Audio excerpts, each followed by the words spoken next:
देवेंद्र फडणवीस यांच्या एका वक्तव्यावरून संजय राऊतांनी भाजपला चांगलंच घेरलेलं आहे। पुण्यामधल्या भाजपच्या मेळाव्यामध्ये देवेंद्र फडणवीसांनी विरोधकांवरती टीका केलेली होती। विधान परिषदेच्या निवडणुकीमध्ये विरोधकांचे 20 आमदार हे आमच्याकडे आल्याचा दावा फडणवीसांनी केला होता आणि यावरून आज राऊत चांगलेच आक्रमक झालेले दिसले। देवेंद्र फडणवीसांना अटक करून त्यांची चौकशी करा अशी मागणी सुद्धा संजय राऊतांनी केली आहे। महाविकास आघाडीच्या नेत्यांना जशास तसं उत्तर द्या असं सांगताना फडणवीसांनी ठोकून काढण्याची भाषा केलेली होती आणि याला सुद्धा राऊतांनी प्रत्युत्तर दिलंय। यांचा विजय हा एखाद्या फुग्यासारखा आहे। माझ्या कार्यकर्त्यांनी जर केवळ टाचणी लावली ना, हा फुगा फुटू शकतो। हा फुगा फोडण्याची सुरुवात विधान परिषदेच्या निवडणुकीत आम्ही केली आहे। आम्ही विधान परिषदेच्या निवडणुकीत एक टाचणी लावली, यांचा फुगा फुटला हे सांगत होते।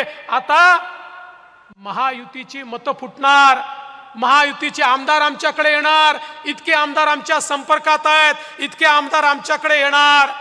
अरे महायुतीचे सोडा, तुमचेच 20 आमदार आमच्याकडे कधी आले तुम्हाला समजलं नाही। हा फुगा फुटला आहे। पैसा फेको तमाशा देखो। देवेंद्र फडणवीस म्हणतात 20 आमदार फोडले महाविकास आघाडीचे, चिंचोके देऊन फोडले का? अटक करा देवेंद्र फडणवीसना। गृहमंत्र्यांना भ्रष्टाचार नको आहे ना? 20 आमदार फोडले, किती पैसे दिले देवेंद्र फडणवीसांनी? करा चौकशी, ईडी सीबीआय लावा देवेंद्र फडणवीसांच्या मागे। तुम्ही जर सच्चे असाल ना गृहमंत्री अमित शहाजी, तर पहिली चौकशी देवेंद्र फडणवीसची करा। 20 आमदार फोडले असं गर्वाने सांगतो, ही यांची लायकी या सगळ्यांची। गृहमंत्री सांगतो मी 20 आमदार फोडले, फुकट फोडले का दही भात देऊन फोडले? किती दिले? 50-50 कोटी रुपये दिले परत त्या आमदारांना। मी तुम्हाला एक गोष्ट सांगतो, आज तुम्हाला परवानगी देतो, ज्याला बॅटिंग करायची आहे बॅटिंग करा। अट एकच आहे, एकच अट आहे, हिट विकेट व्हायचं नाही। जे फुटबॉल खेळतात त्यांना माहिती आहे सेल्फ गोल करायचा नाही। काही लोक बोलायला उतरले की समोरच्यावर बोलायच्या ऐवजी आपल्यावरच बोलून जातात।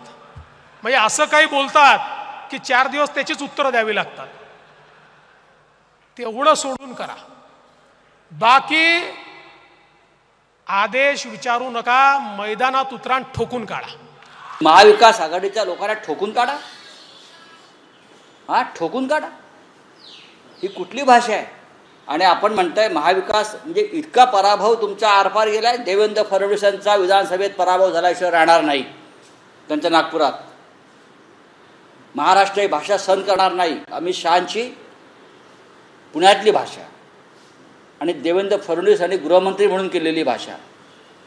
महाविकास आघाडीच्या लोकांना ठोकून काढा म्हणजे काय? ही ठोकशाहीची भाषा तुम्ही करताय। एबीपी माझा, उघडा डोळे बघा नीट।